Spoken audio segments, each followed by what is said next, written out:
उत्पन्ना एकादशी भगवान विष्णु को बेहद प्रिय है।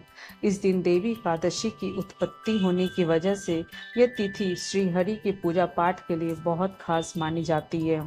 विधि विधान से उनकी पूजा करने और व्रत कथा का पाठ करने से आपके सभी कार्य सिद्ध होते हैं और आपको विष्णु भगवान का आशीर्वाद प्राप्त होता है। तो फिर आइए जानते हैं उत्पन्ना एकादशी की संपूर्ण व्रत कथा विस्तार से। युधिष्ठिर ने पूछा कि पुण्यमयी एकादशी तिथि कैसे उत्पन्न हुई, इस संसार में क्यों पवित्र मानी गई। मार्गशीर्ष के कृष्ण पक्ष की एकादशी के बारे में कृपया करके बताएं। श्री भगवान बोले, प्राचीन समय की बात है। सतयुग में मूर नामक दानव रहता था। वो बड़ा ही अद्भुत, अत्यंत रौद्र तथा संपूर्ण देवताओं के लिए भयंकर था। उसने इंद्र को भी जीत लिया था। संपूर्ण देवता उससे परास्त होकर स्वर्ग से निकाले जा चुके थे और शंकित तथा भयभीत होकर पृथ्वी पर विचरा करते थे। एक दिन सब देवता महादेव जी के पास गए। इंद्र बोले, महेश्वर, ये देवता स्वर्गलोक से भ्रष्ट होकर पृथ्वी पर विचर रहे हैं। मनुष्यों में रहकर इनकी शोभा नहीं होती। देव, कोई उपाय बतलाइए। देवता किसका सहारा ले। तब भगवान शिव ने कहा, हे देवताओं, तीनों लोकों के स्वामी, भक्तों के दुखों का नाश करने वाले भगवान विष्णु की शरण में जाओ। भगवान श्री कृष्ण कहते हैं, युधिष्ठिर, महादेव जी की बात सुनकर परम बुद्धिमान देवराज इंद्र संपूर्ण देवताओं के साथ वहां गए। भगवान श्री हरि क्षीर सागर के जल में सो रहे थे। इंद्र ने हाथ जोड़कर स्तुति आरंभ की। इंद्र बोले, देवता और दानव दोनों ही आपकी वंदना करते हैं।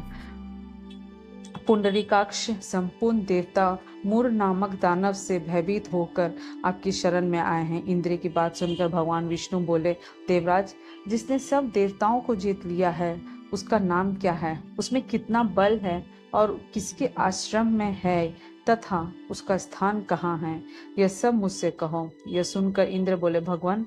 इंद्र बोले, देवेश्वर, पूर्व काल में ब्रह्मा जी के वंश में तालजड़ु नामक एक महान असुर उत्पन्न हुआ था जो बहुत भयंकर था। उसका पुत्र मूर दानव के नाम से विख्यात हुआ। चंद्रावती नाम से प्रसिद्ध एक नगरी है, उसी में स्थान बनाकर वो निवास करता है। इसकी वजह से सभी देवता स्वर्गलोक से बाहर आ गए। इंद्र ने बताया कि उसने किसी और इंद्र को स्वर्ग के सिंहासन पर बैठाया है। अग्नि, चंद्रमा, सूर्य, वायु तथा वरुण भी उसने दूसरे ही बनाए हैं। देवताओं को तो उसने हर जगह से वर्जित कर दिया। इंद्र का कथन सुनकर भगवान जनार्दन को बड़ा क्रोध हुआ। यह वचन सुनकर भगवान ने कहा, हे देवताओं, मैं शीघ्र ही इसका संहार करूंगा। तुम चंद्रवती नगरी जाओ। श्री विष्णु ने अपने दिव्य बाणों से सामने आए दानवों को मारना शुरू किया।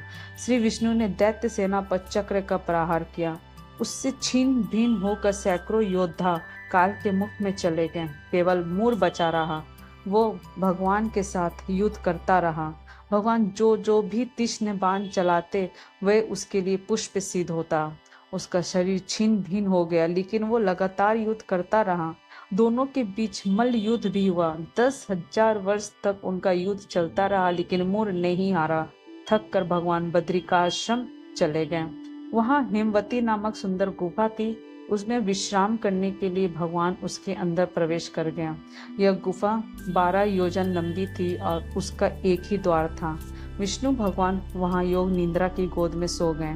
उस गुफा में एक ही दरवाजा था। दानव मूर भगवान को मार डालना चाहता था, इसलिए उसने भी उसी गुफा में प्रवेश किया।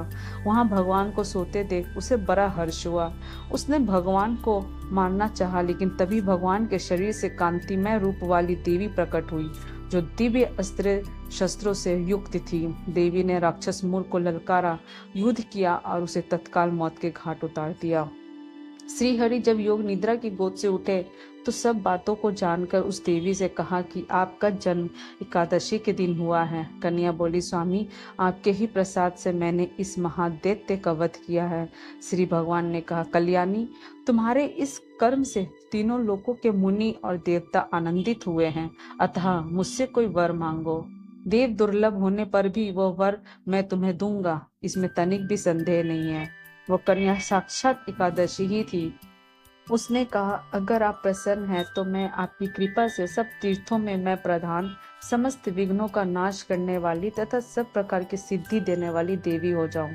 जनार्दन, जो लोग आप में भक्ति रखते हुए मेरे दिन को उपवास करेंगे उन्हें सब प्रकार की सिद्धि प्राप्त हो। जो लोग उपवास नक्त अथवा एक भक्त करके मेरे व्रत का पालन करेंगे उन्हें आप धन, धर्म और मोक्ष प्रदान कीजिए। भगवान बोले, जैसा तुमने कहा वैसा ही हो।